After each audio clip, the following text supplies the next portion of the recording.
Hello and welcome to this quick overview of how I like to build up my textures in Substance Painter. We're just going to be using this asset that I made before just to run through just the sort of thought process and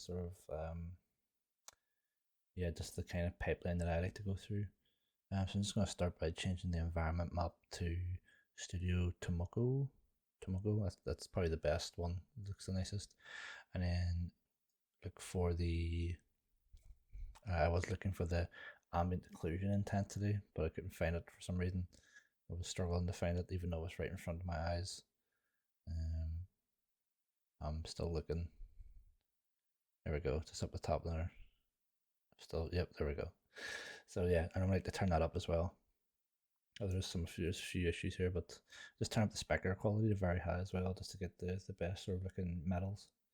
So what we're going to do first, I've just turned off all the layers here, and I just like to sort of start by building up the sort of base layer, the base texture, which just delete that first layer, there's nothing in it, which is just this maple. This is just the very base ground level material that I like to use. And I've stuck it to triplanar so that the UVs don't be an issue. It's more just using the world space. Just gonna put this up to 2 so that just increase the sort of texture niceness. Pretty sharp. And maybe just make this a wee bit darker, more saturated.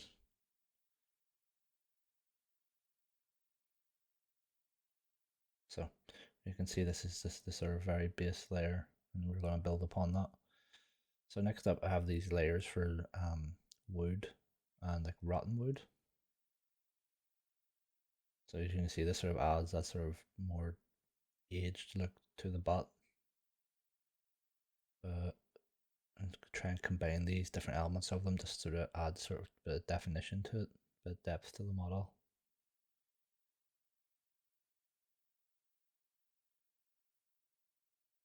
So we'll go up here, make sure that this wood is going the correct direction. Put that by 90 so it looks so it's rotated in the right grain. And click on this wood rough again, and then I think what I'll do here is you see this rotten wood is on the metal, so we're going to put this into a folder, drag that in, create a black mask, and then just only apply the wood damage to the actual bot. So there we go. We don't want the sort of wood damage on the metal bits because that wouldn't really make sense. Same again with the wood, black mask, fill, and then just fill it with the wooden bot. So I think what we'll do here is we'll just take off we'll just keep the normal map on, so we have the sort of wood grain effect. That's kind of the effect we're wanting. So the next layer after this is the metal barbed wire.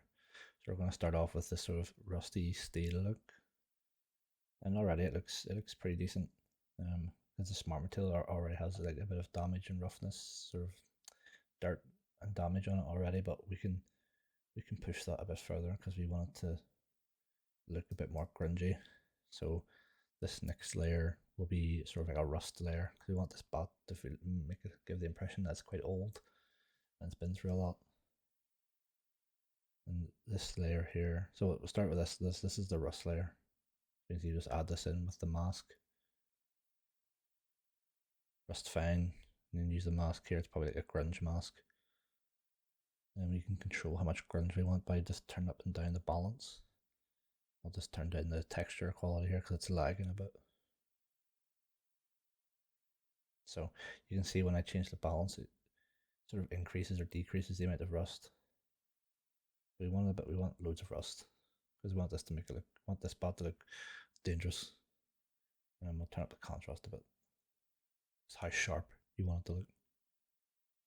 And this extra layer here is just a bit of bump on the metal just to make it look a bit grainy. Just to gives that bit of extra depth to the texture up close.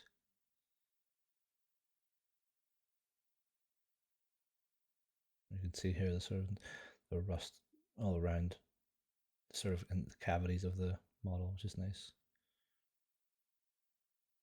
So this layer, I wanted to add like a sort of burnt wood almost effect, just to really sell that grungy, worn out look.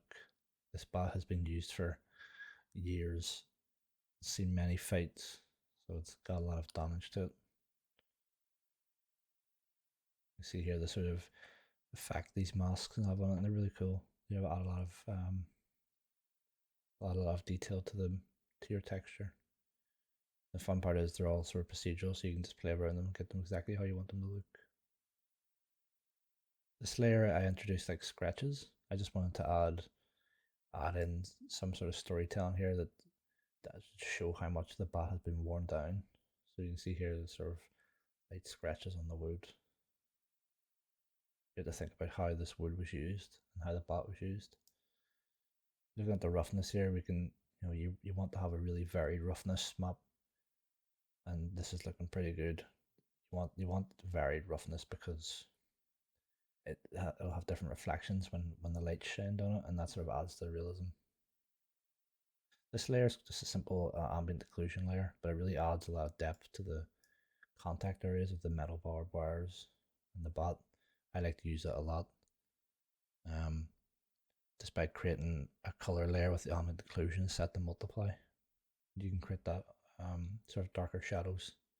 And it's just a small trick for adding a bit of extra depth to your texture.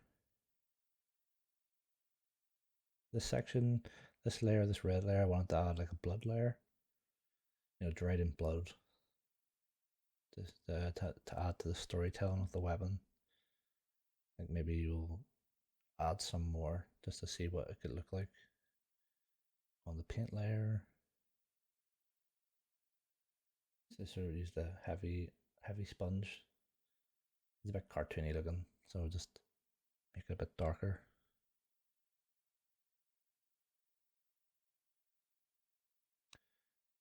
And then I kind of wanted to, just reduce the roughness so it's a bit drier. It doesn't look like paint. And I went down here to see if I could find like a stencil to use that to paint on the blood, but I'm sort of searching around here for different ones and I couldn't really find one that I liked.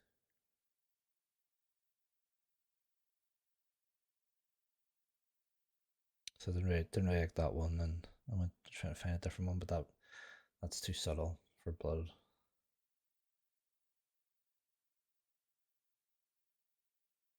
And that's too blotchy. So I just tried it out. Didn't like it too much, so I just cancelled it and just used the brush instead. So I just turned down the flow and the opacity, which means that it sort of gives that sort of gradual fade instead of just being blocked out. And just sort of go crazy with it. Where I think the blood would be if someone got hit by it.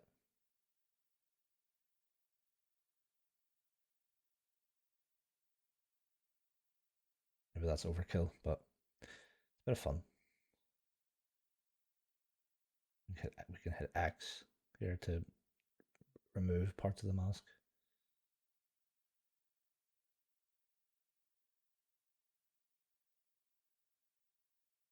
Just turn down the roughness a bit, make it look like dried in blood.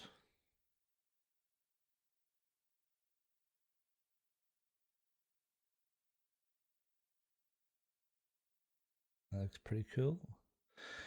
And then this sort of second last layer, I just want to add in a bit more wear and tear damage to the bat.